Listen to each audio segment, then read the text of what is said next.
What we are going to cover in this session, basically in short, I'll tell you about signals detection methods in short, and then we will discuss in about the signal validation process in detail. Okay. There would be no fancy PTs or PPTs or something like that here. It will be a practical session that we are going to conduct here. So don't expect any PPTs from my side. I'll explain it practically. Be something if I want to write or something, then it will be on Word document or the concepts only. So we will focus on the concept of signal in this 1.5 or 2 hour session. So welcome people. So let's start with the session. So to start with the very first question, as we have been discussing on our ICSR group, basic questions like what is signal and everything, what could be the methods that are used to detect, what are the different scenarios. So we have been discussing all those things on our ICSR group. So first, before I start, let me be very clear about to all the participants, those who are here, that it is basically for the ICSR people who are working in ICSR to give them some knowledge about signal as to how the signal is process is done, how is the detection process, what we do after that detection of the signal and all those things. So if anybody is already working on signal, then this training or that group also won't be useful for them because they are already working on all those processes and they are aware of those things. So if you have joined, then it could be for your means just a refresher purpose, but it will be of no use to you. Only for the ICSR people. That's what the purpose of this whole training is. So let's start. So first start with the definition of the signal. So can somebody tell me which guideline we refer for signals? The GVP guideline? Anyone? Anyone? Module 9. Module 9. Let me make one thing also more clear that guidelines, whatever guidelines we get, those are for our reference purpose. But actually, when we do the process in the live job training or in the live job, or practically you can say, then there are different things that the client has his own convention. They won't deviate from the guidance or the guidelines, but guidelines are just a outline or a skeleton, you can say. So if you like a few people ask me frequently that we are studying the guidelines, we have studied the guideline thoroughly, but we are not getting the concepts as to how these things are happening and all those things. So the guidelines are basically whether you are doing ICSR also and referring to that module 6, then also that is just a skeleton, right? It doesn't give a elaborative thing when you are practicing ICSR or when you are working on the ICSR. Then you could have come across many scenarios which you are not able to find in the guideline. They have just given the scat. So module 9 is this guideline for signal. So from module 9, if you see the definition of signal, so I believe we have discussed that earlier also on our group. So definition of signal, if you see from the module 9, then it is like a new information or a new aspect of a known information. These are the two key pointers in that definition, correct? So can somebody explain me with an example as to what is the new information or the new aspect of a known information in this definition? Anybody? Any example also would work. What is the new information and what is the new aspect of a known information?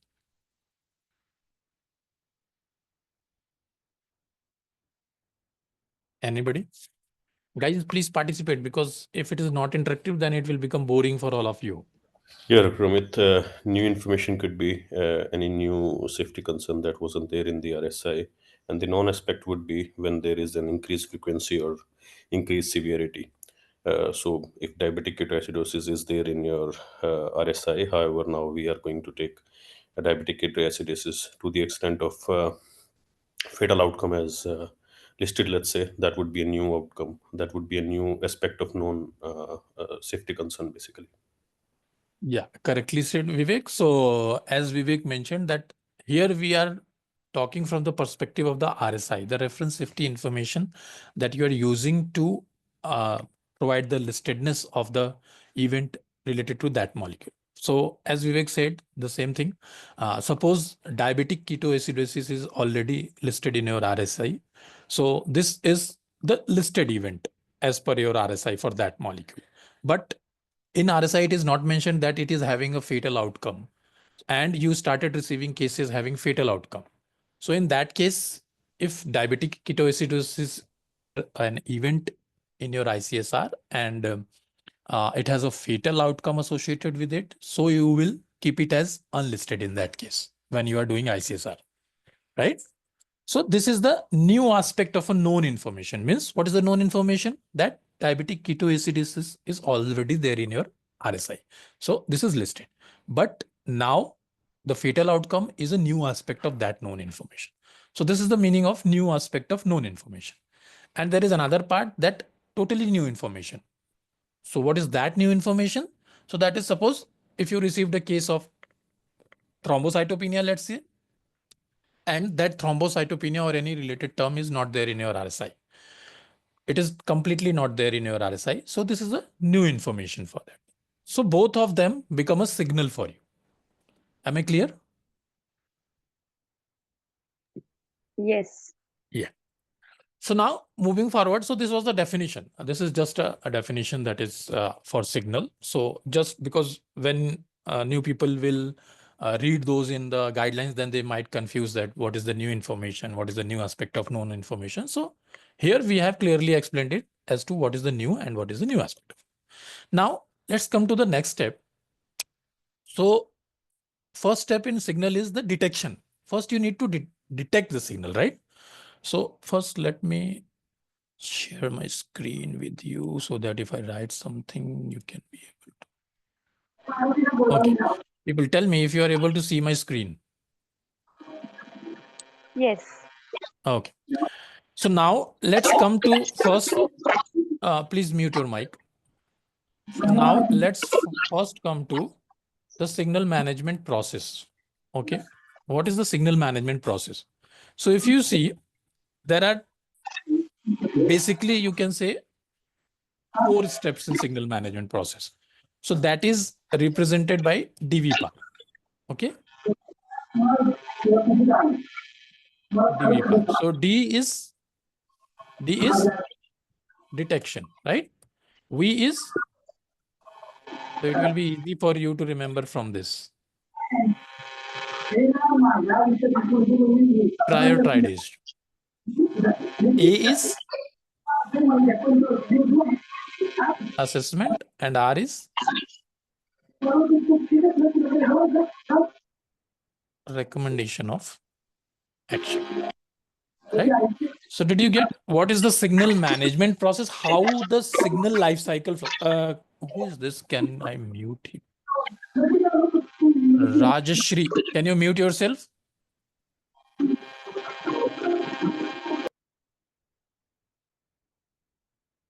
Thank you. So how is the signal life cycle?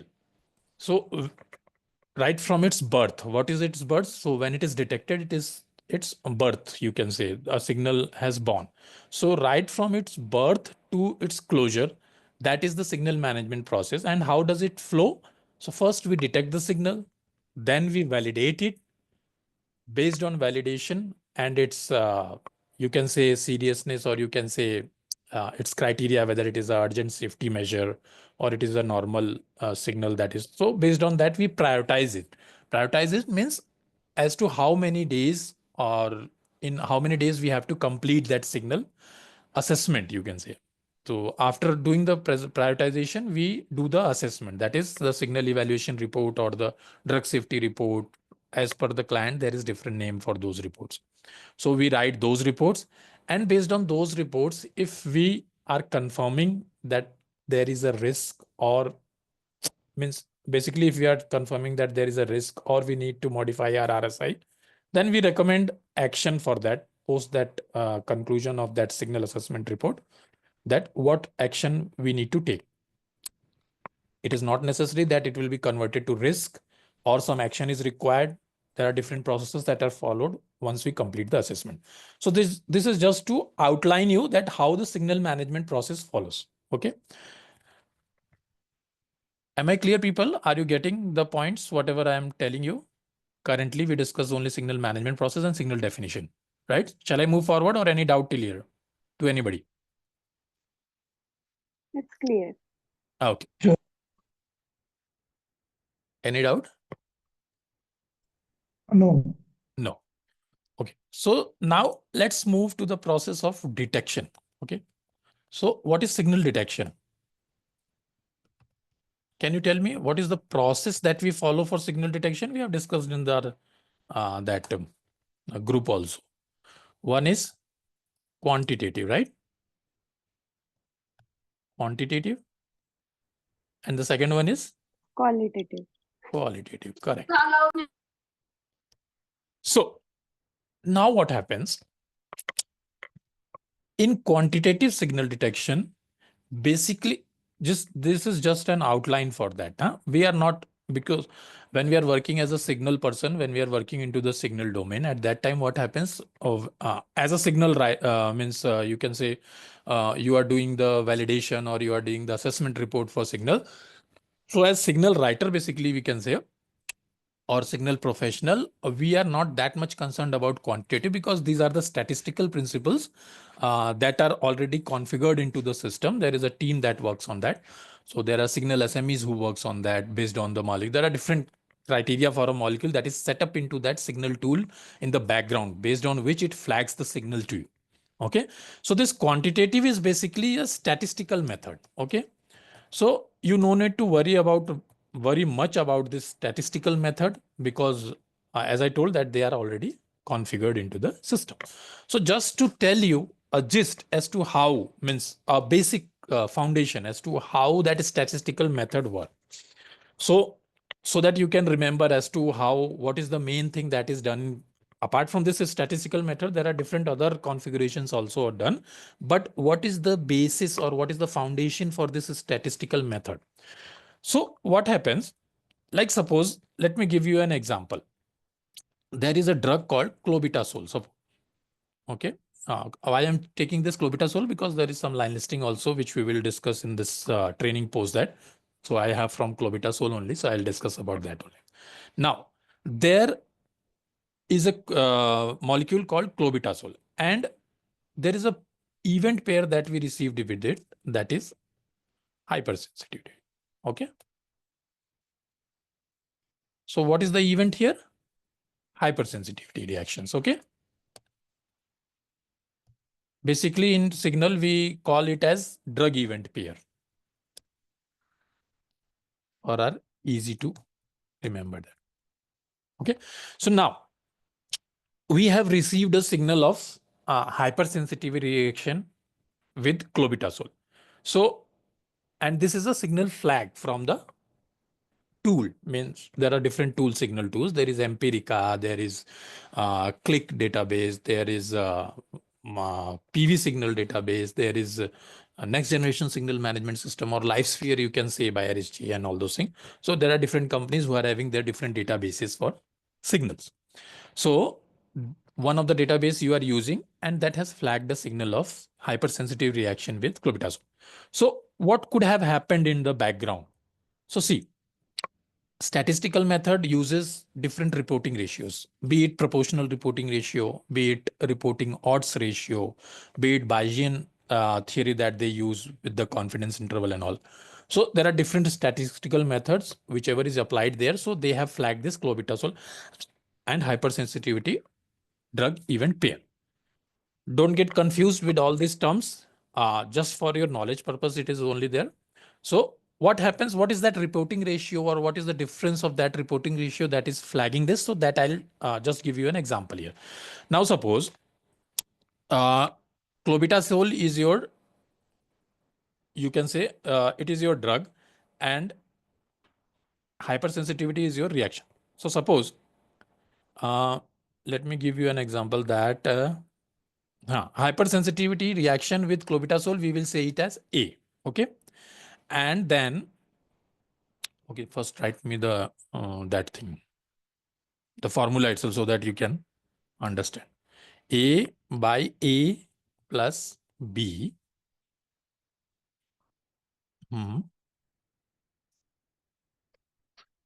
Just to explain you in short, divided by C by C plus D. Okay.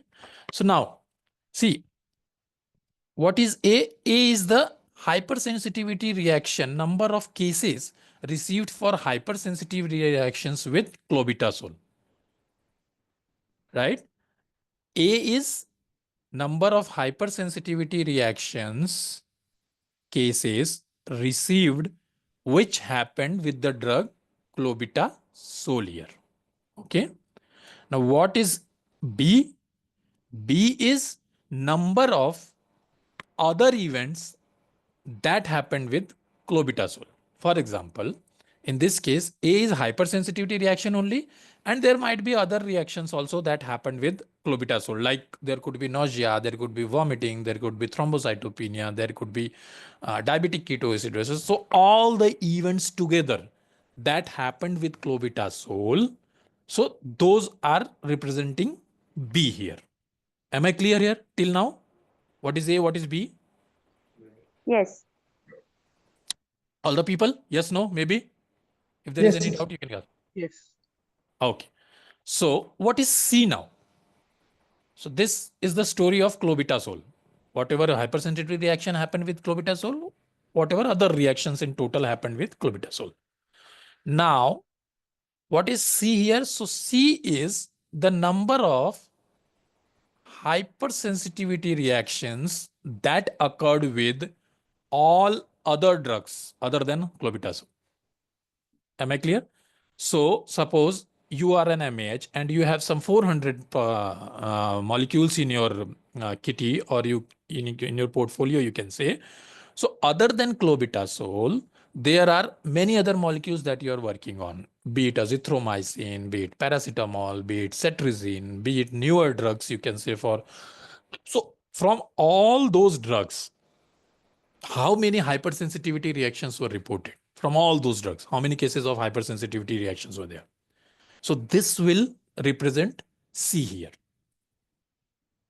Okay. Now what is D? So D is, any guesses what could be the D? All other events occur to the other molecules. Yeah. Apart, With all other molecules, how many event or cases you received? So that is D. Okay. So now when we calculate this formula through this formula, mostly companies, what do they say? That if it is increased greater than 2, right? If this is greater than 2, then they will say that flag me a signal. This is my disproportionality ratio. Okay. Did you get it? Did you get it, Yes. people? yes, Yes. Okay. Yes. So now this is the disproportionality ratio.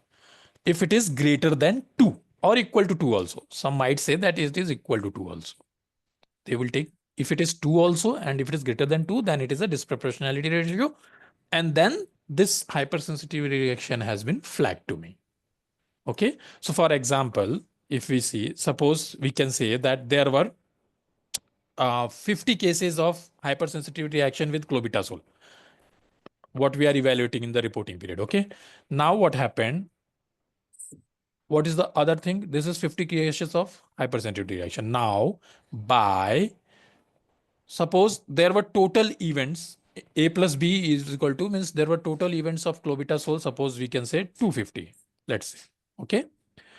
So 50 by 250 is equal to, can anybody tell me? 0.20. Point. Anyone can use the calculator. Point two. 20.2. 0.2, right? 0.2, right? Did I write it correctly? Correct, correct. Yes. Okay. Yes. So now suppose there were hypersensitivity reaction from other drugs. Suppose there were total 200 hypersensitivity reaction from other drugs. Okay. Now total events from all other drugs in that reporting period was, suppose, let's say 1500. So what is the result here?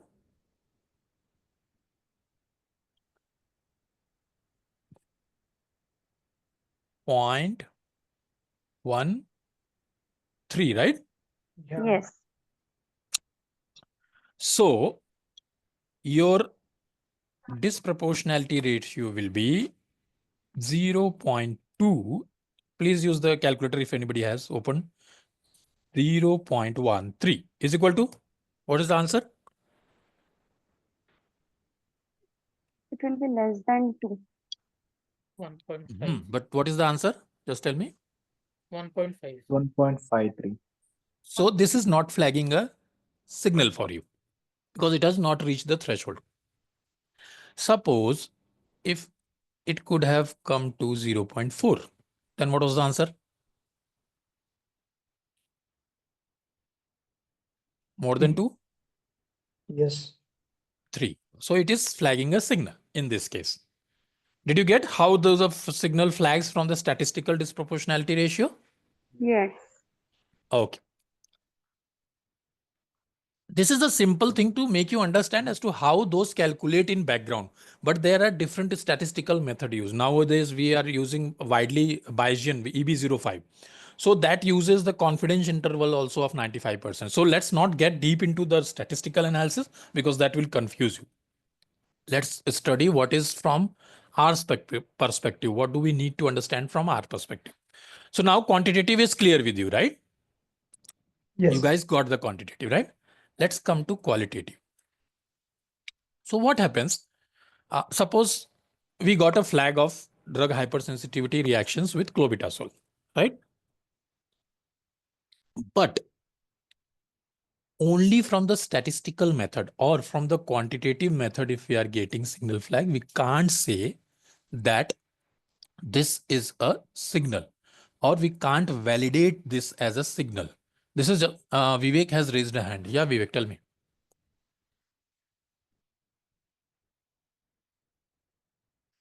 Vivek, you can ask your question.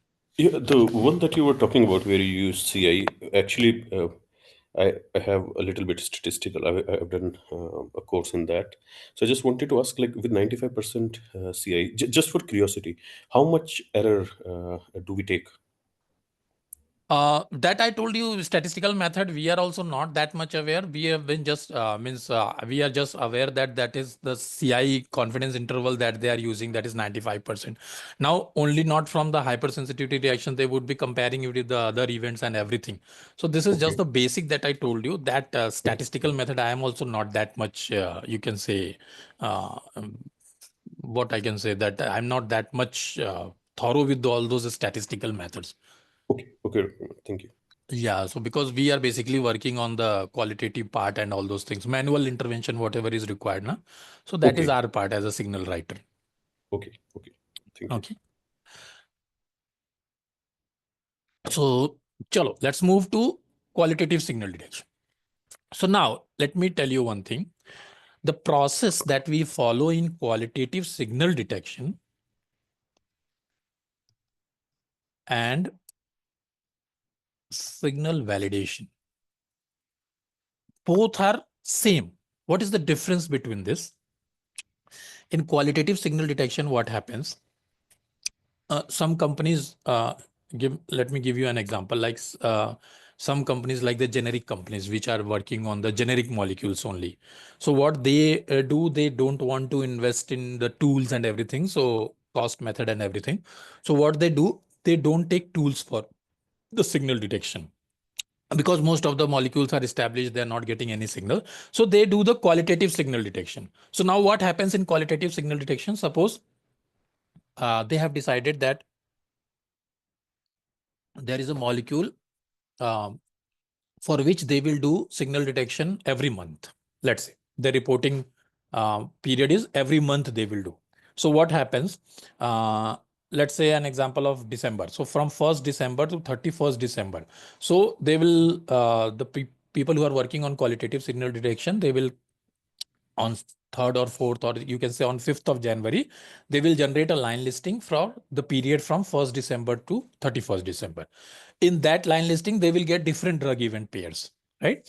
There would be, suppose, let's take an example of clobetasol. So there would be hypersensitivity reaction also reported. There will be, you can say thrombocytopenia also reported. There will be a bleeding disorder also reported. Many events will be reported there. There will be different type of drug event pairs in that. So what as a qualitative signal detection I will do, that I'll go to each case and look for the criteria that we will learn further in the this training. So what will happen, that we will evaluate those cases based on those criteria and try to see if any signal is getting detected. Okay. So there will be different drug event pairs. But what is the difference in signal validation? That in signal validation, we have a specific drug event pair. Like in this case, clobetasol and hypersensitivity reaction. So when I will download the line listing, I'll focus on the clobetasol with hypersensitivity reaction. I will download only those cases which are having hypersensitivity reaction happened with clobetasol in the reporting period, whatever suppose I'm taking for 1 month, 2 months, or I'm taking for cumulative. Mainly validation is done for cumulative reporting period. Means cumulative from the IBD till the date when you are doing the validation. So did you get the difference? What is the difference between qualitative signal detection and what is the difference between signal validation? Yes. Okay. So signal validation is basically a one specific drug event pair on which you are trying to evaluate whether there is any causal association you can find or whether there is any susceptibility of causal association with that. And qualitative signal detection is different drug event pairs will be there, and you will try to identify whether there is any signal that you can detect from that. Any specific drug event pair that is leading to a signal, means giving a causality or susceptible causality to you, based on which you can say that this is a signal detected. Am I clear till here? Yeah. Yes. Then let's move to the signal validation process for which we have scheduled this class. So till here, I hope everything is clear, whatever I wanted to convey to you people, right? Yes. Yes. Let's come to the signal validation process. Okay. Before we move to signal validation process, can anybody tell me what could be the different sources from which we can get the signals? Different sources of signal? ICSR literature. Spontaneous reporting. That is a part of ICSR only. SUSAR cases. That is also part of ICSR. Usually from PRAC. That is one part. Health So, authority websites. correct. ICSRs, Labeling. health authority, other Aggregate Literature surveillance. Literature. literature. What else? Different type of studies. I didn't get your voice was breaking. Different type of studies, research studies. That will be part of literature. Because whatever studies are there that are reported in literature, you will find from literature only? Or is there any other source Database you are? study. Database studies means you want to say clinical trials, right? Yes. Yes. Yes. Definitely. The same thing. Clinical trials. What could be other sources? even non-interventional trials and aggregate reports. Correct. So non-interventional trials will be part of our ICSR, probably, which we say as solicited reports, right? Yeah. Non-interventional or Hello? ICSRs. Yeah, tell me. Sorry to interrupt. What this FS stands for? I just missed to hear. I'm sorry. Hello? Yes. What this Help. HS stands for? Health HA is authority. health authority. Oh, okay, sorry. Yeah, thank Okay, let me. Thanks for reminding. Health authority. Health authority, or you can say someone mentioned PRACNA, that's why I wrote health authority, or health authority websites also you can say. Assessment report. What kind of assessment report? Health authority assessment report. PRAC. Yeah, so they will, if they are doing assessment, then if they find some signal, then they will ask you for the evaluation or further information on that. So that will come under health authority requests only. Okay. And then what else could be there? That Non-clinical animal studies, toxicology, etc. that can be a signal, you can't say, because that is if something is coming from animal studies, then we keep under monitoring, or once we have done the animal studies, post that when we are applying for the IND, means to start clinical trials in human beings, at that time we consider them as a risk itself when we are doing the clinical trial. So it will be mentioned in your protocols and everything. So non-clinical part means the animal studies part we don't cover in signal basically. Okay. There could be some, you can say, electronic medical records are there, which are screened, right? Electronic medical records, also the companies is screened for that. E-medical records.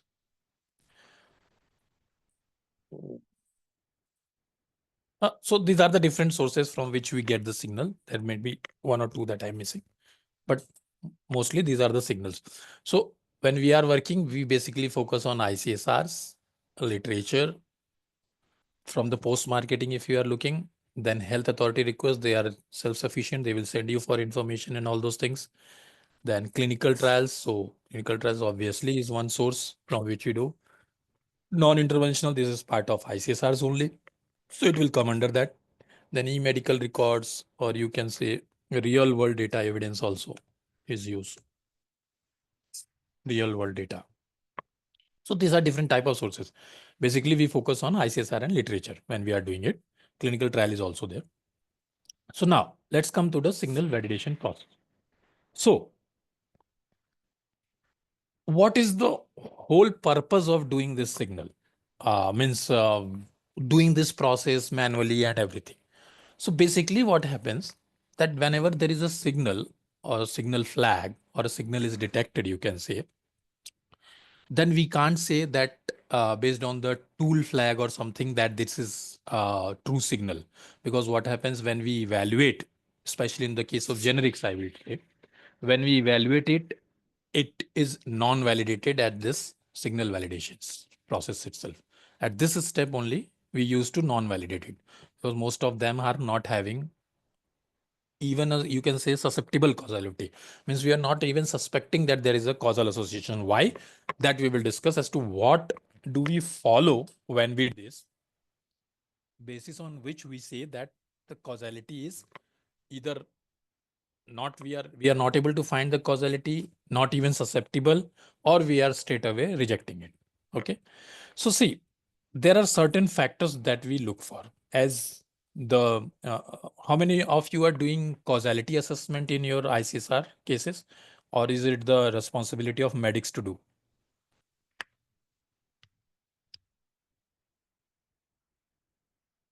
Anyone doing causality assessment in ICSR? Yes. Okay. Yes. Okay. Anyone else? Yes, I do. Okay. So now you people tell me as to what are the things that you look when you are doing the causality assessment. What is your focus? Whether it is a new adverse event, having checking the listedness and unlistedness of that particular event in the drug profile and USPI. Okay, so that is the Time listedness to assessment, onset. right? Yes. Oral association, And the challenge Time to criteria. yes. Okay, Yes. Just tell me one by one, huh? For causal association, okay? For causality assessment, what you're doing. Listedness is one part, because if the event is unlisted, then we are looking for causality assessment. If it is listed, then we will directly say that it is the part of RSI. Okay, so suppose it's an unlisted event and we are doing causal association. So what are the things that we look for causal association? One by one. Time to onset, temporal association is Okay. time to onset. Time to onset, or you can say temporal relationship, or onset latency, temporal relationship, or onset latency. There are different. Okay.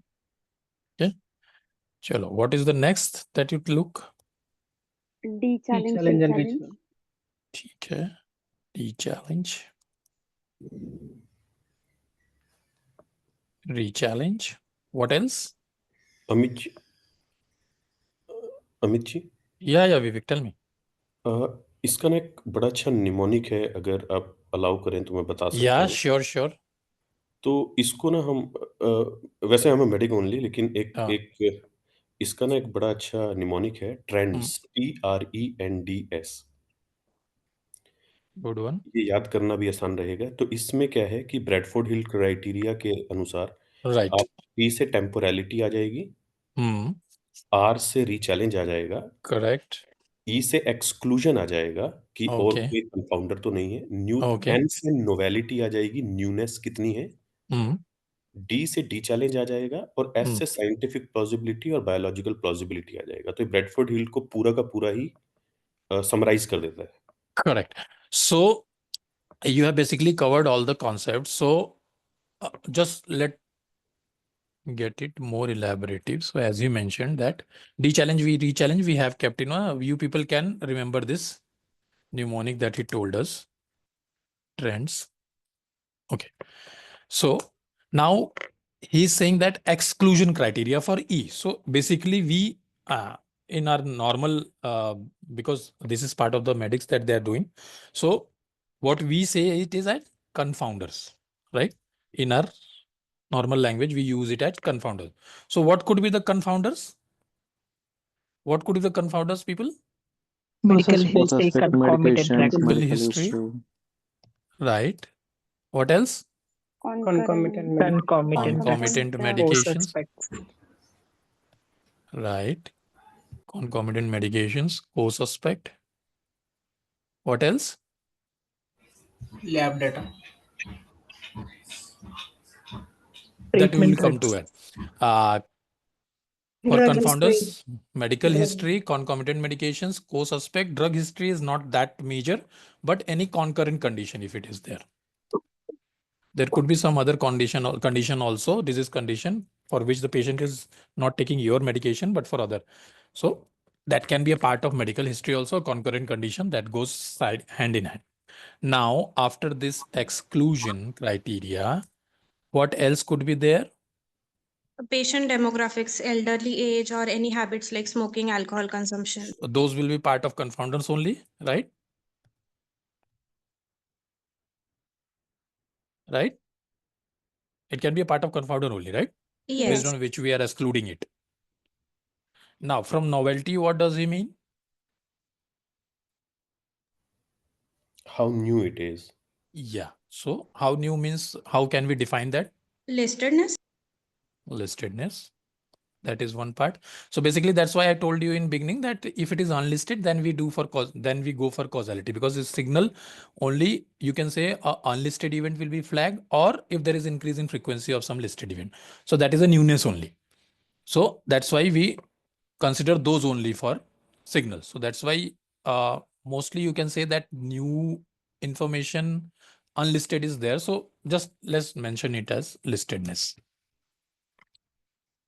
Any other new information that you can recall, Vivek, as you mentioned?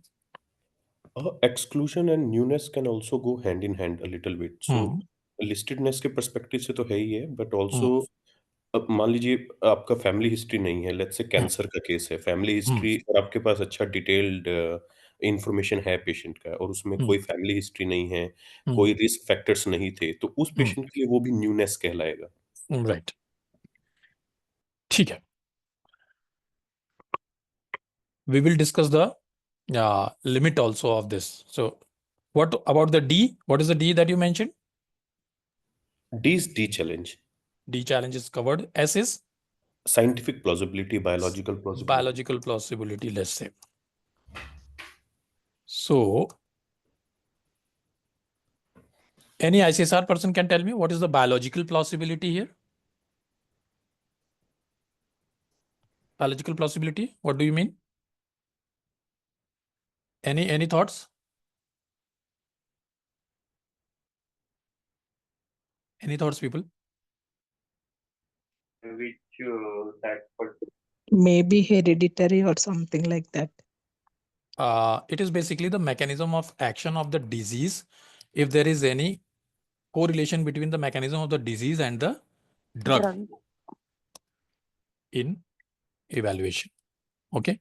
So now, this is what from the medic perspective, Vivek has told us. But when we are doing the signal validation process, so this step we ignore. Okay. This becomes the part when we do assessment of the signal. So this is ignored at that time of validation. Okay. So I'll mark it as, because from the cases, we won't be able to find this thing. We have to search for literature and everything. If the medics are there, then they have the knowledge of all those things. So they can evaluate on this part in the ICSR also. But when we are doing signal validation, we ignore this part because we consider it when we are doing the assessment. Listedness. So eventually it is considered as unlisted only when we are having a signal. So we can ignore this part also when we are doing this. So basically what we cover is time to onset, that is temporal relationship, D-challenge, re-challenge, confounders. Then if there is any relevant lab data provided, like suppose there is a symptom, there is a reaction or the event of DRESS is reported. So do we have Registrar score and the relevant lab data for that, which is the confirmatory lab test? So do we have those kind of lab data in our case? So like Registrar score for DRESS, like if there is some liver injury, then is the liver enzyme or the liver enzyme tests are done, and what is the limit or what is the data that is provided for those things? So we look for relevant lab data. And action taken or not taken, that is a part of D-challenge, re-challenge. So I hope you people are aware of all these concepts as to what is this, right? No need to explain these concepts now, because since you are working in ICSR, right? Am I correct? Yeah. Yes. Okay. So now let's move on to as to how we assess these things. Okay. So I'll give you an example of a line listing. Suppose the same clobetasol with, this is the drug of clobetasol, and with it hypersensitivity reaction was there, right? So now we have to evaluate whether whatever parameters we discuss, are those being satisfied in this case? Do we have information on those cases? Finally, this I just have plotted so that you can understand. But actually what happens, we try to categorize these cases. We try to categorize these cases into 3 categories. One is A, you can say A, B, C, or you can say an index case, cases with confounders, and cases with limited information. Okay. Let me tell you the category here. Categorization.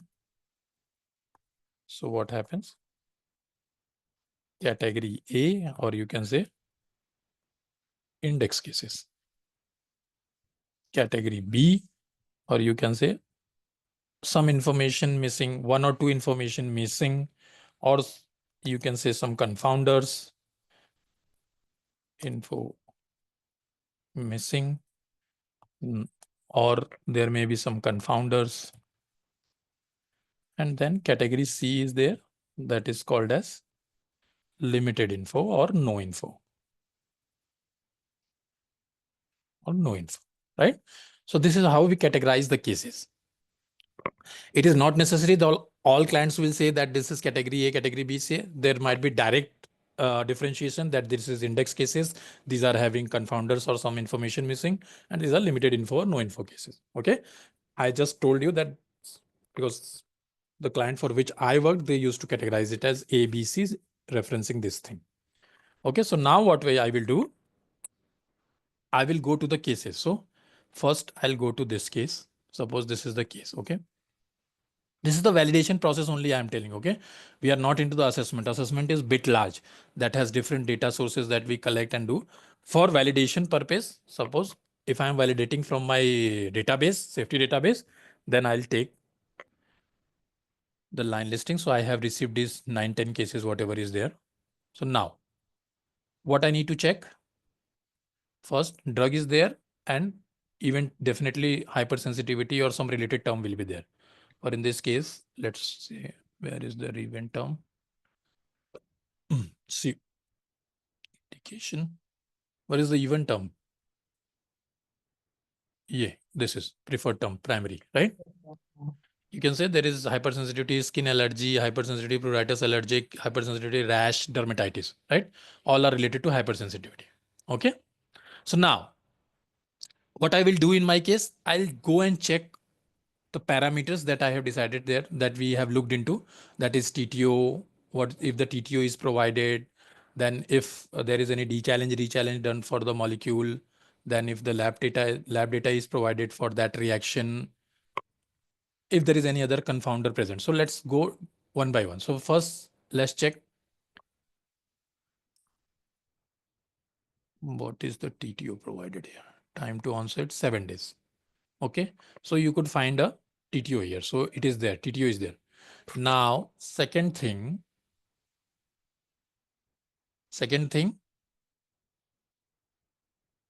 After TTO, we will check. D-challenge, rechallenge. Rechallenge is there. Okay, drug was withdrawn. What happened to after that? Recovered without sequel. So after withdrawing the drug, the person recovered without sequel. It would be, I think. Chalo, not mentioned. Chalo. So drug was withdrawn and the patient recovered. So prima facie, it seems that the challenge is positive, but we will check whether any treatment was given or not. So I don't think that column is provided here. Does it provide the narrative column in this line listing? No, they have not provided the line listing narrative, but usually we have a narrative column also in which we will go and check whether any treatment was provided, post drug was withdrawn and all those things. So we have to look for the narrative also for this. Okay. For this case or any case which we are evaluating, we will consider that narrative also. Okay. Now moving forward, medical history. So it was unknown. It is not said that the patient did not have medical history. So this is the information that is pending for us. We don't know about the medical history. It is not clearly stated that the patient did not have any medical history. It is said that unknown means it was not reported to us. So this is one thing that is missing in this case. Now, reporter causality we don't consider for post-marketing cases. What else? Lab test. Anywhere lab test is provided? Lab test, can you see anywhere? I'm also No. seeing along with you only. No. Lab test not provided. So in narrative, it would be provided if any lab test was done, not done, or unknown. So we can check from there. If the narrative was there, we could have checked it. Now we will go to concomitant or co-suspect if there is. There is no co-suspect provided here. Farhan has raised her hand. Yes, Farhan, tell me. If patient took the treatment and the event was recovered, then we will consider the challenge positive or not. It will not be a true D challenge, you can say, because there is some treatment given to that. But there is other criteria also based on case by case. Suppose it was a life-threatening event that happened. So it is obvious to have some intervention. So in that case, you will provide the same, means whatever you have observed, you can't say that you get everything clearly in the case. So whatever you have observed, you will write in your comments that just take an example of a life-threatening event. So you can say that this was a life-threatening event. So the patient was intervened with a medical, means was a treatment given. So it's not a true D challenge, but whatever is your analysis, like due to life-threatening event that was provided, so we can't ignore the causality based on this only. In your case, if there is simple event that happened and the patient had some medical intervention, in that you can say, this is not a true D challenge. You can keep it as D challenge negative, means unknown, you can say, because the patient was given treatment in that case. Okay. Okay. Whatever we get, we put it in comments, because after being a signal writer, after you evaluate these things, then it goes to the medic. Then medic has to take some decision on that, because they have more clarity on the disease conditions and everything. Okay. So they will check your comments, what comment you have provided. Based on that, they will look into the case and they will provide some medical judgment if there is some change in the medical judgment. Everything you as a medical writer or a signal writer, you can't do everything. We just provide whatever we found in the case, and then medic has to take a call with us. And once you discuss, suppose your medic says something that this should be done, but you are not agreeing with that, then you people can have a discussion and reach to a mutual conclusion as to what should be done in this case. But mostly medic people are responsible for all this thing. We are doing the base work for them. Okay.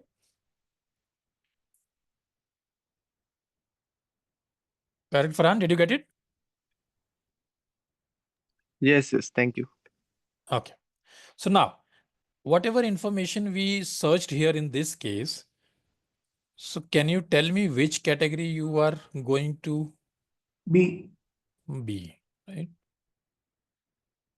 So you will put it under B, and then you will put your comments here. What is your comments? Okay. Comments. So why you have put it into B, so you can tell those things in comments so that MR can have a look at those comments. Okay. So this is the way how we try to evaluate each case in the validation process, and we try to categorize those cases under which category most of the cases are being found. Till now it is clear? Yes. Yes. Any doubt till here?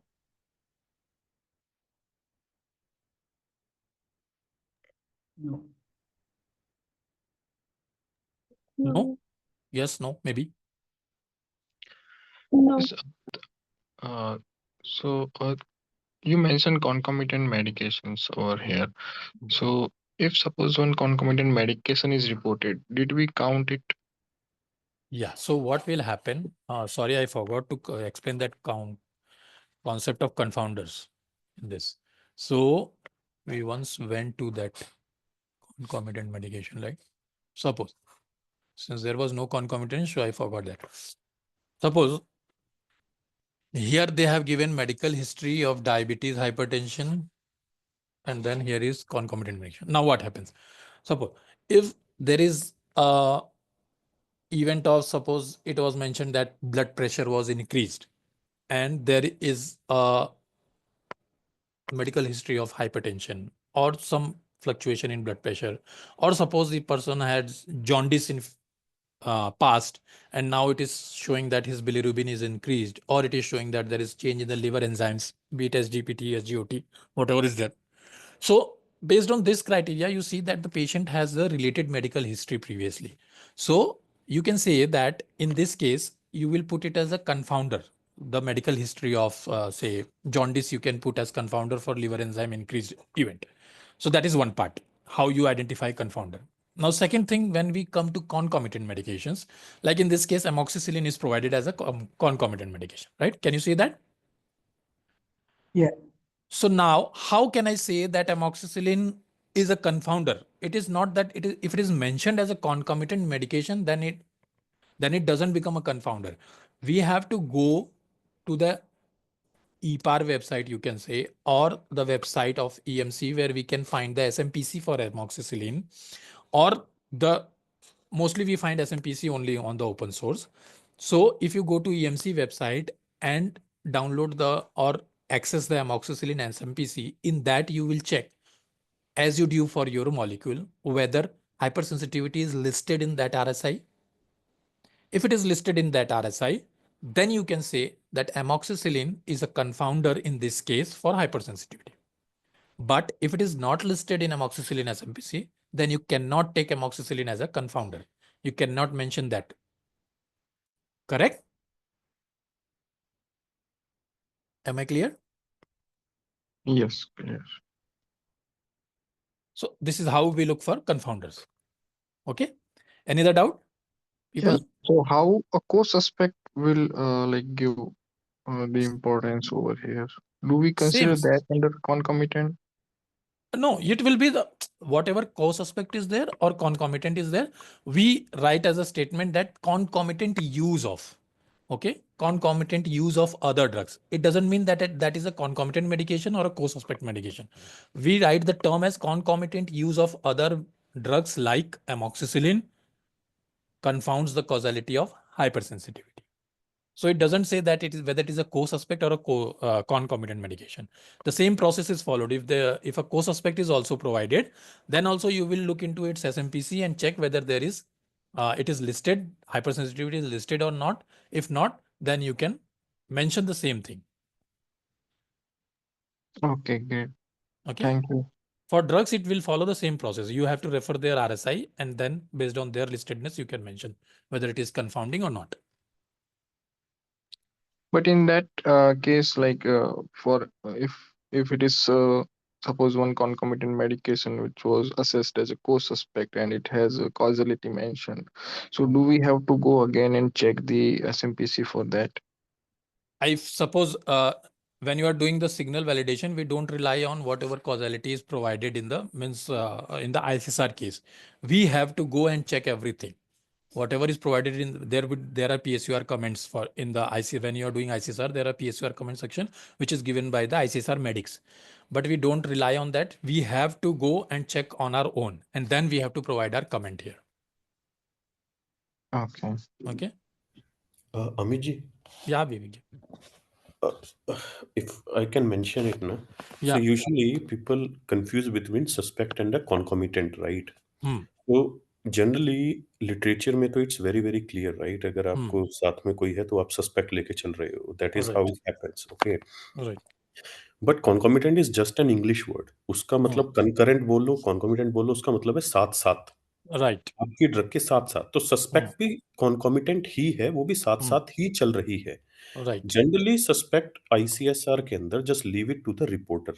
Right. अगर वो कह रहा है कि इस drug का role था तो वो सस्पेक्ट है, वरना कॉन्कोमिटेंट तो है ही.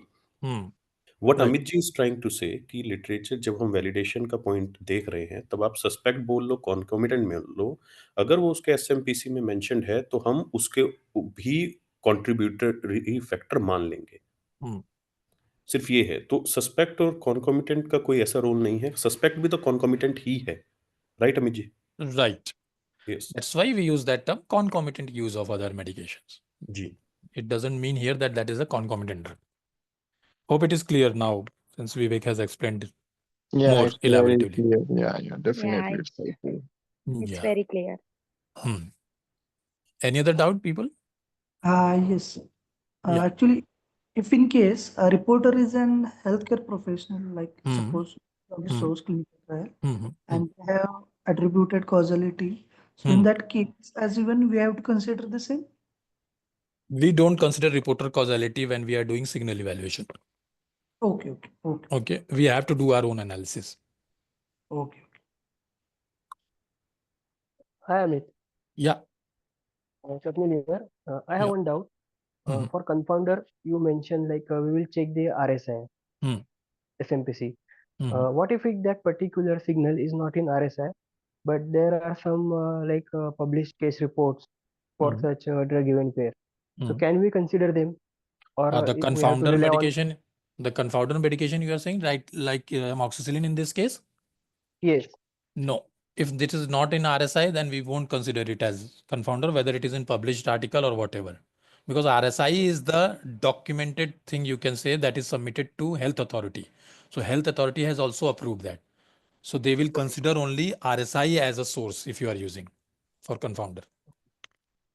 Okay. Yeah. Thank you.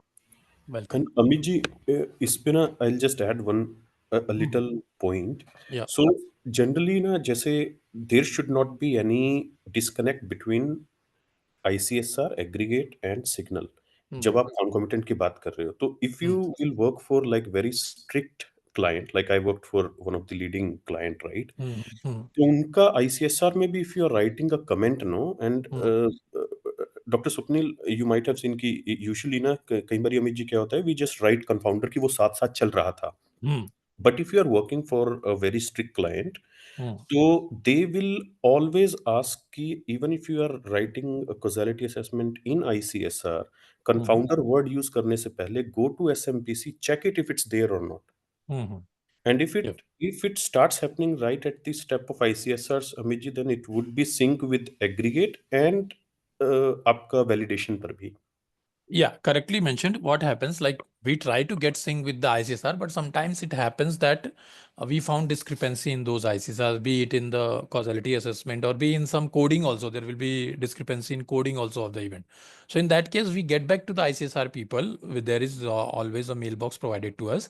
So we get back to those ICSR people as seeking clarification on that, and they give whatever clarification they provide us. If we are convinced, then we can move ahead with the case assessment accordingly. But it is true that based on means there should be sync between the ICSR, aggregate, signal, everything, because ICSR is the base for all those things. Whatever we are doing in aggregate, whatever we are doing in signal, we rely on the ICSR data only. If we speak about the post-marketing safety database. So that's why we try to keep in sync all these, you can say, lines of the PV. So correctly mentioned by Vivek. And sometimes the ICSR people could have experienced that there is certain change in the convention. There is some knowledge sessions or everything that is shared. There is some change in the convention. So that comes from this part only. Future in further steps when we are doing aggregate and signal on those things. So they have find some discrepancies. Based on that, some conventions are changed. Based on some guidelines change, there are convention changed. So that's how all the lines work in sync with this, so that we can have an effective signal management, or you can say a product risk management system. Correct? Yeah. Any other doubt, people? Yeah, I have one question. Yeah. Yeah, so the data which you have presented, it includes clinical trial cases, or it is just post-marketing cases? This is just post-marketing and non-interventional. You can see source would be here. Okay. And suppose if we have a clinical trial cases where the investigator is giving a causality as related, so in that scenario, we will consider that causality, or it will For be each case, whether it is clinical trial or us, you are correct that for clinical trial, since it is our sponsored clinical trial or something, if investigator is providing causality, then we consider them while doing the causality for ICSR cases. But for aggregate or signal, we have to evaluate it on our own. Whether it is investigator causality, whether it is SCP causality, whether it is post-marketing, whether it is clinical trial case, everything we have to do it on our own. Okay, thank you. Welcome. Hello. Yeah. So this data is based upon the country, or it is like combined? Because RSI it may differ, right? Because SMPC is for few regions and the USPI is for like that. So as you are stating, we have to check the SMPC. Is it SMPC is same for all the countries, or how it is? How you are looking into the RSI means?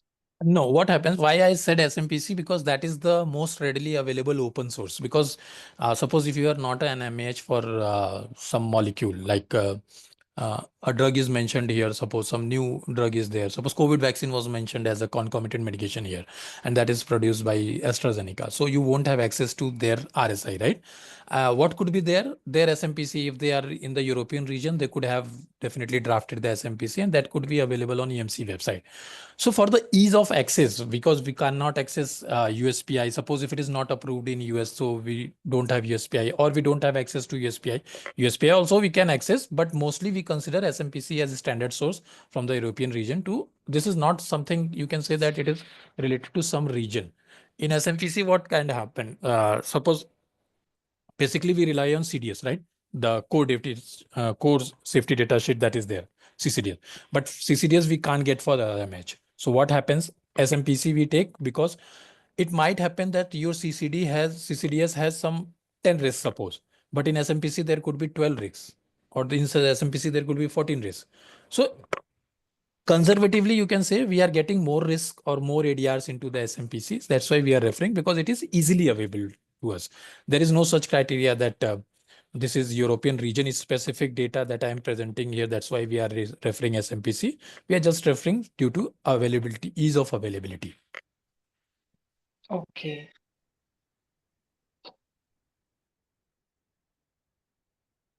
Amit, so what will be the hierarchy of reference? So we'll go first with RSI, then PMDH, and then various other documents, or how will we go about it? See, you no need to worry about RSI of other MAH, okay? Because here what will happen, your RSI, what you are using, this is not region specific. So you will, suppose your molecule is marketed worldwide, you are also marketing authorization in Europe, you are also marketing authorization in USPI, means US. So you have USPI also, you have SMPC also. And since you are in different region of world, not only US and Europe, so you have a company code safety data sheet, right? Where there is a company core safety information in that section, there is company core safety information. So you will rely on your company RSI. So in that case, CDS is first preference, SMPC and USPI come side by side. There is no preference criteria for RSI. What happens, suppose if you have more than one RSI, then company has a tracker where they mentioned a core RSI. So in this case, CDS is your core RSI. So you will rely mainly on CDS. If you are working for some European region also, then you will refer SMPC also. So you have to check all the RSIs that is there in your, based on which you will say whether it is listed, unlisted, or signal is flagged. That is done in background. Now, if you are checking confounder as a confounder medication from other MAH, in that case, whatever is readily available, that is SMPC is readily available. So you will refer that SMPC. No need to look for their CDS or something like that. You won't find that also. Okay? Okay. Yeah. Thank you. Hello. Yeah. May I request you to could you please explain few examples for category A, B, and C from this table if possible? See, in this table, there are mostly category B cases and category C you can find, but category A is not there. Now, what happens in category A, I'll tell you. Category A, suppose, mostly you can find literature cases in this category. Okay. There are two types of validation, two types of sources that are used for validation. One is your safety database, that is Argus, RSG, whatever, where your safety cases are there, ICSR cases are there. And second is the literature. From open literature, you will ask your literature team to provide you the literature which is having hypersensitivity reaction reported with clobetasol. So whatever cases you, literature cases you get, in that you will try to evaluate in the same manner as you are doing for this post-marketing cases. So now in literature, what happens? Mostly you can find category A cases in literature. So what happens? Suppose the hypersensitivity reaction was reported with clobetasol, or let's say a specific example, DRESS was reported here. Other than hypersensitivity, DRESS was reported. So what happened? In this literature, you will find that there is a closed TTO also, means it might range from 1 to 7 days, 8 days for clobetasol, suppose. Now, there is DRESS manifestation also provided, like it was spread all over the body, or 70% of the body surface area was covered and everything. So clinical manifestation would be provided for DRESS in that literature case. They will provide the relevant lab data also, that Registrar score was done for this and it was found above 6, 7, 8, whatever is there, the score. Based on that, you can look for the literature, open source, what is the Registrar score best suited for DRESS. From there, you can decide. Then there would be that the drug was withdrawn. Once these symptoms were observed, the drug was immediately withdrawn by the prescriber, and within 2-3 days, the patient started recovering. So this is a true D challenge. Only withdrawal of the drug was also provided. So all the criteria is being fulfilled in that case or in that literature. Okay. So in this case, you can say that this is a index literature or index case or a category A case. Correct? And there are no confounders also in that case. So all the criteria that you are looking into, all are satisfied. Means from a documented purpose, you can say all are satisfied. So you can say that this is a category E case or index case. Or some clients say noteworthy case. Okay, got it. Yeah, thank you. Welcome. Amit sir, Hmm. can you just explain what would be the threshold for TTO in general, or if you have any Yeah, further? so threshold depends on sometimes people suppose if there is some drug so that is having a late onset. So in that case, what is its T half that you can see from the RSI or from the OpenSys, whatever. Mostly in your RSI, it's T half and its elimination phase will be mentioned from the pharmacokinetics phase. Then suppose hypersensitivity or drug induced some reactions are there, like the DMEPTs are there, those are considered to be drug induced. So in those cases, you can find a TTO, hypersensitivity or skin rashes, you can say within a day or two, it can happen with a drug if the drug is a causal association. So in this way, we try to identify the TTOs, whether they are close or whether, suppose you are taking this clobetasol and it was mentioned that hypersensitivity reaction happened after 1 year of withdrawal of the drug, or suppose 6 months after withdrawal of the drug, or suppose 1 month after withdrawal of the drug. So can you say that that is having a close TTO because clobetasol was stopped some 1 month or you can say 1 year ago? No, right? How this did happen here? Am I correct? Correct. So this is how we try to explain the TTO concept. So suppose in this list, some says 7 days, some says 16 days. So that much won't affect, right? But the drug is ongoing because at the time when the event happened, the drug was ongoing. Drug was into your system, into your body system. So it can happen, means there could be a late onset of the hypersensitivity reaction. It could not be considered 7 days or 10 days when you can say that the drug was withdrawn 7 days prior to that. So we can't say that after 7 days, clobetasol is causing this, because if we go for T half of clobetasol, it would be somewhere around 12 hours or 14 hours. So based on that, we can take a judgment that this TTO is not related to clobetasol, right? So if the product is ongoing, then we can consider it as available, like positive factor. Yeah, because it might happen due to after accumulation of certain doses or after administering certain Correct, doses, correct. it happened. So if it is ongoing, then we can take as a TTO based on that. Okay. Any medics has to add anything on this? I had one question. So the line listing that you have shown, is it generated based on the SMQs only, or are there any other methods to finalize the cases? Yeah. So SMQs, see what happens. Like suppose here we are evaluating hypersensitivity cases. So hypersensitivity is basically a disease condition. So there will be some around, I think, 100 PTs related to hypersensitivity. So we can't go and pull the line listing for each PT. So in this case, what happens? We take a SMQ.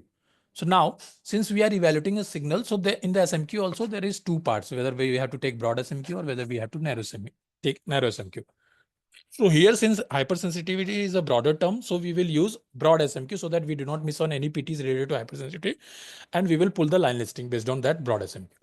So that's why we are getting skin allergy, rash, dermatitis, all cases here. Am I clear? Yeah, thank you. Welcome. So when you pulled this line listing, you pulled it based on SMQ, right? Yeah, broad SMQ of hypersensitivity with clobetasol. Drug as clobetasol. So Amit, do we consider causality while pulling line listing? No, only drug event pair, nothing else while pulling line listing. Hello, Amit. Can you just explain the temporal relationship mentioned, please? Your voice is a bit slow. Can you be a bit clear? Hello, am I audible? Yeah. Can you just explain what is exactly temporal relationship? Temporal relationship or time to onset, we say that how much time does it take the event to happen post the last dose administration of the drug. Okay, so is it related? Means that time to onset, we can say that it is related to our drug based on that or not.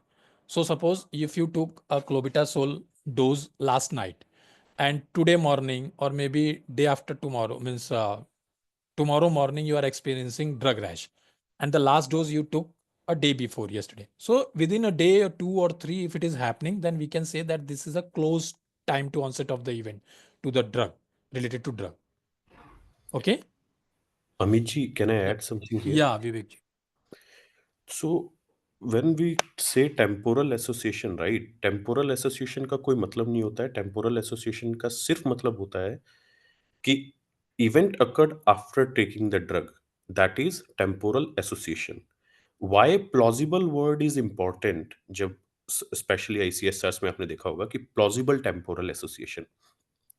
So temporal association का सिर्फ मतलब है कि event drug के बाद हुआ. हमारे लिए उसका कोई मतलब नहीं है. केस बनता ही उस वैलिडिटी के ऊपर है क्राइटेरिया में. हमारे लिए इंपॉर्टेंट है क्या वो प्लॉजिबल है या नहीं. तब कंसेप्ट आता है टाइम टू ऑनसेट और लेटेंसी का. उसका मतलब है एग्जैक्ट टाइम पीरियड कब ड्रग लेने के बाद इवेंट हुआ. सो ये डिफरेंस है. सो टेम्पोरलिटी इसलिए इंपॉर्टेंट नहीं है. That is why Amit ji has been talking about the concept of TTO and not just temporality as such. And temporality is always relative. So for example, since we are talking about hypersensitivity, इसमें ये फर्क पड़ेगा कि which sort kind of hypersensitive are talking about. Type 1, type 2, type 3, type 4. So time period उसी के अनुसार will be considered as कि this is plausible या नहीं. ये टाइम टू ऑनसेट जैसे अभी क्वेश्चन था कि वो ठीक है या नहीं. Similarly for cancer, obviously relatively अगर इसी टाइम पीरियड में कुछ हो रहा है तो that will be considered as implausible. वहां पर we will be looking at 6 month, 1 year और ऐसे. So that is the difference between temporal association and time to onset and latency. So we are more concerned about TTO and latency rather than just saying temporal association. उसका कोई मतलब ही नहीं है. Right.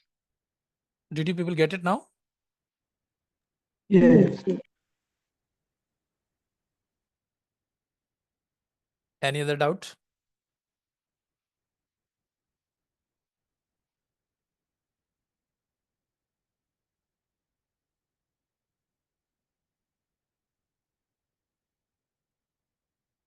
Any other doubt, people, till here? Yes, no, maybe. No. Okay. So now, when we have categorized all these cases into category A, B, and C, so when we will say that it is validated. So suppose if we get a single case of category A also, then also we will say that it is validated and we need to do further assessment because we are getting some susceptible causality in the category A cases. That's why we are saying that that is an index case, even if a single case we are getting, whether from literature or from post-marketing case also then. If category B is there, then it solely depends. Means suppose your 80% cases are from category B.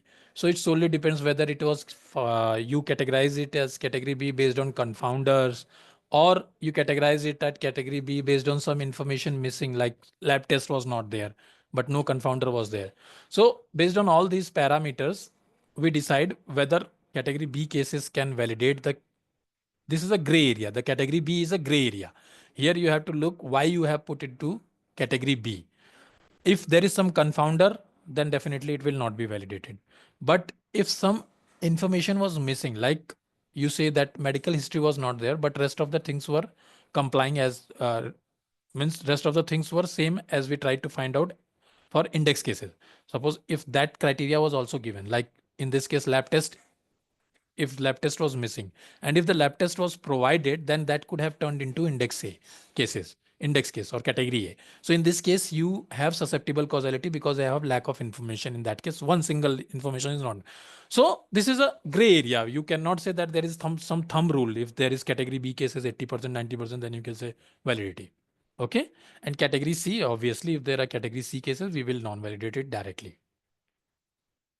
Am I clear as to how we validate or non-validate the drug event pair in validation? Yeah, Amit sir. Could So you please repeat? I have a bit like a broader doubt in this situation for validation specifically. Suppose we are in the detection step, we do not have any case in our safety database registered. But while performing the literature review for that particular period, we found one article that is based on suppose FAIR's line listing, and they have performed some evaluation, and they have come up with the few 2-3 terms over there that these could be like a potential signals. So how we handle that? Okay. So suppose this will happen that you don't have cases in your safety database. This will happen frequently when you are doing signal evaluation. But in literature, you are able to find some cases, or based on the FAIR line listing you are saying. So in that case, what you will do, since you don't have cases in your database, so you will go to search the open literature for that drug event pair. And whatever open literature you are getting from that drug event pair search criteria from the peer reviewed journals, so you will evaluate all those articles and try to categorize the articles in the same fashion, whether that article is falling under index case or that is category B or category C. And based on that, you will validate whether this is a drug event pair that needs further assessment or not. Correct? So even though we do not have, we do not receive any spontaneous case or any sort of case, we can like perform based on the other articles by looking that event pair. Right. We can do if we are getting some signals from anywhere, like in this case, you mentioned you have some literature case. In the same manner, it will happen that sometimes PRAC has requested you to analyze some drug event pair, and you are not having those cases in your database.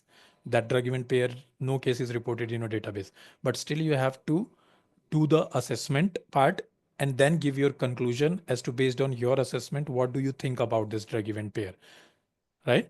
So that is a part of assessment. There we look for different sources, not only PMS or you can say safety database. That is just a small part. And when we are doing assessment, then we look for this FAIRS database. We look for this ultravigilance database. What is the cases reported in those databases? Then we look for the literatures. What are the cases reported in literature? Then we look for if there is some non-clinical or you can say preclinical or animal study data on this drug event pair reported. Then we look what are the My question is like, sorry if I was tell unable me. to explain it correctly. So suppose I do not have any case and no PRAC recommendation, no potential signals from safety like alert by the affairs, but an individual literature article I found, and that article talks about that they have performed study on the FAIRS database. Not me. I did not perform that study, but that but the authors, they did perform the study, and they come up with 4 to 5 events that could be, suppose in relation to metformin, they are studying and they found some movement disorders in the FAIRS database, and the ROR and everything was like very promising. So they have made up an article on that. So how to proceed with such kind of articles? Yeah. So see what happens. How do we do signal detection? So there are two processes. One that we explained here, that is in your safety database. Second, we do regular literature screening of the molecules. Like suppose in this case, clobetasol. So your MH has decided that you have to screen the literature also, because in ICSR, you can find only those literature which are having single patient. More than one patient, that will not be database in your ICSR. Okay. Exactly. So we do literature screening also for signal detection. So in that literature screening, obviously you will find that literature. Okay. So if you have found that in your literature screening, then you will validate with the literature data. You will perform a broader search on that drug event pair in literature. And then whatever articles you find, you will try to categorize them in the similar fashion as whether there is any noteworthy or index case, or there are category B, some missing found in or confounders are there. In the same fashion, you will evaluate the articles also as you are doing for post-marketing. And based on that, you will validate. If it is validated, then you will go for further assessment. Okay, thanks for Literature screening is part of our signal detection process when we are doing as an. So same way, whatever those events they are discussed by the author, so we would be performing validation steps for all those terms which they have highlighted. Correct. Whatever they have highlighted, we will pull the literature for those drug event pair, and we will do our analysis. Based on our analysis, we will say whether it is being validated or not. Okay. Okay. Thanks. Welcome. Any other question, people?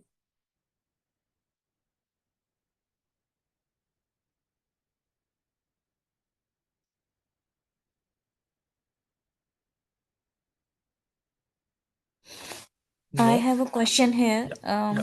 So when we are analyzing the cases from database, just like you showed that we had an Excel. So I noticed in one of the scenarios, close to 50 events were reported for maybe drug event pair was there. So 50 events were there. Out of those, 40 had limited information. So they fell into category C.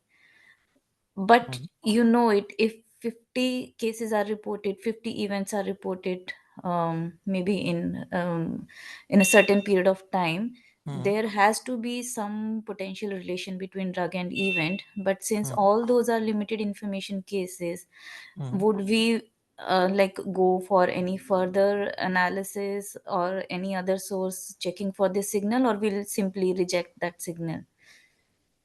Okay. So see, what will happen, like suppose you are saying that in this case, let's see, hypersensitivity was listed, but there was increased frequency during that reporting period, means some 50, 60 cases were reported, which is increased frequency as per your RSI. And now you have a signal flag. So how you will validate? And when you are validating it, when you have started validation, you found that out of the 100 cases, 90 cases were having limited info or no lack of info. So only 10 cases were there in which you find some data. So in this case, what will happen? This is the safety database that you found. Now you will additionally perform literature search also for validation. In literature search, if you find some category A or index cases, then you can say that it is validated and we need further assessment. Okay? Yes, and that further assessment would again be into safety database? That further assessment has different sources. It will be your safety database, it will be your preclinical studies, it will be your clinical studies, it will be your literature screening, it will be the screening of other MAH label, it will be the screening of, if required, FAERS database line listing and UDRA-based data line listing. And if you find some important drug event line listing in that cases in that, then you can request for narratives from that FAERS and UDRA vigilance. That is a part of your surveillance team who's doing. So this is collaboratively done when we are doing the assessment, and then we reach to certain conclusion. This is just the starting point till validation. Right. Okay. So that we don't waste our time and resources on doing the assessment. At validity step only, we will either validate or non-validate. Fine. Thank you. Welcome.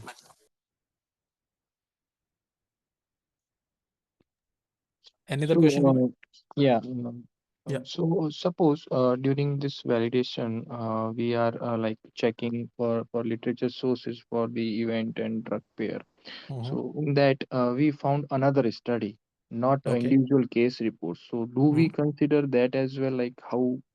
Because that won't be like for a study, we will not be able to like mark that as a like category A or category B or C if it is a whole study. So how to handle if we found some further studies where multiple patients have been studied in that article? So in this case, now there is another concept of literature's strength and evidence. Means what is the strength of the evidence that you are evaluating?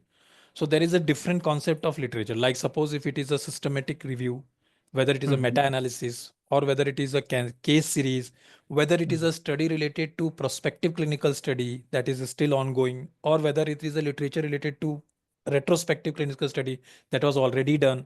So this is the strength of evidence. Means based on these criteria, we try to identify whether that literature is a true literature or not, or is it having, you can say, a better strength of evidence. It is providing us good evidence.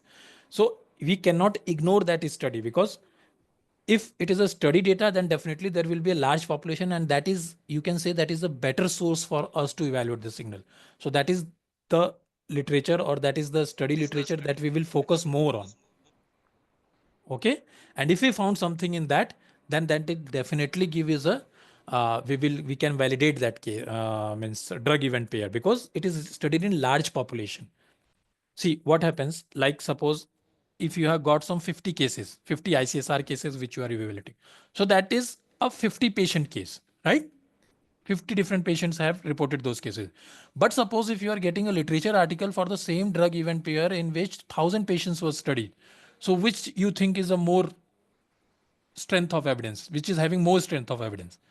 Yeah, but in that case, that study is like supporting with the data of 1,000 patient, but we do not have this kind of analysis in depth, like time to onset ratio, confounders, and that details is that those details are lacking in those 1,000 patient data. Then we can say that it is not falling into our category A cases, because we Okay, need so to have those data. yeah, if we have those all those details and it is falling like either in category B or A, then we can consider. But Right. if it is just a bunch of data and just the name of events are mentioned, so that No, won't no, be like sufficient evidence, no, right? no, no. That will be under limited info or no info, Okay. you can say. Okay. Thanks, Amit. Welcome.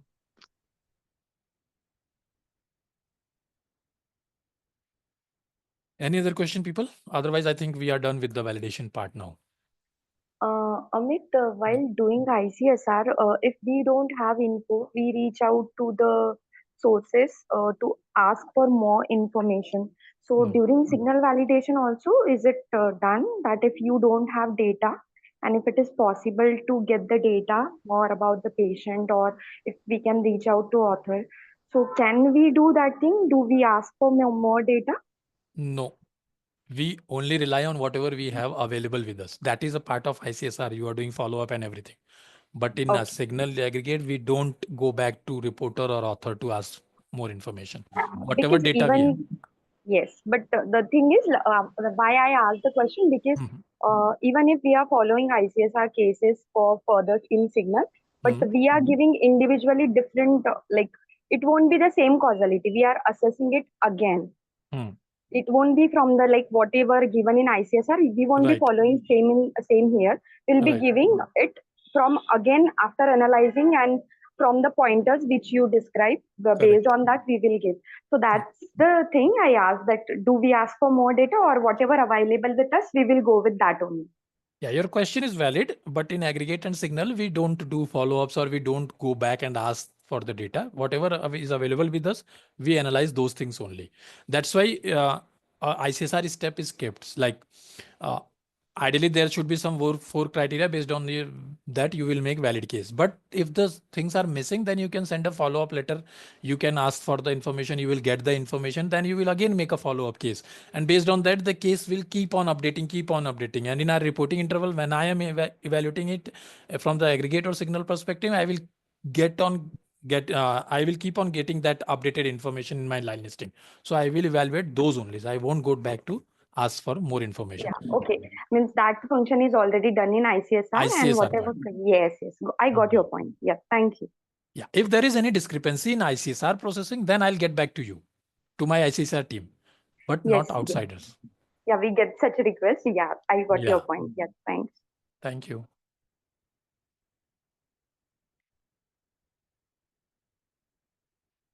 Any other question, people?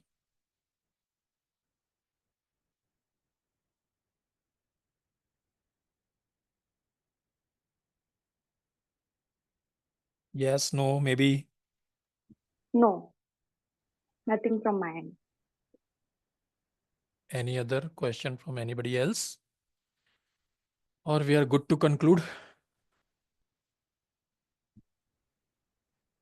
Thank you, Amit, and thank you, everyone. It was a wonderful discussion. Sure. Thanks everybody. Now let's conclude the call, and thanks to Vivek and other medics also who provided their inputs, because frankly speaking, I am also from the business. I'm non-medic, you can say. So basically a pharmacy professional. So, but it's been now more than 14 years into PV. So worked into signal, aggregate, everything, now working on RMPs basically. So based on my experience, whatever we do as a pharmacy professionals or non-medic professionals, you can say, who are working on these parts. So I told you about my understanding, whatever I have learned till now or experienced in my career. And thanks to medics, Vivek specifically, who mentioned or clarified more on those things.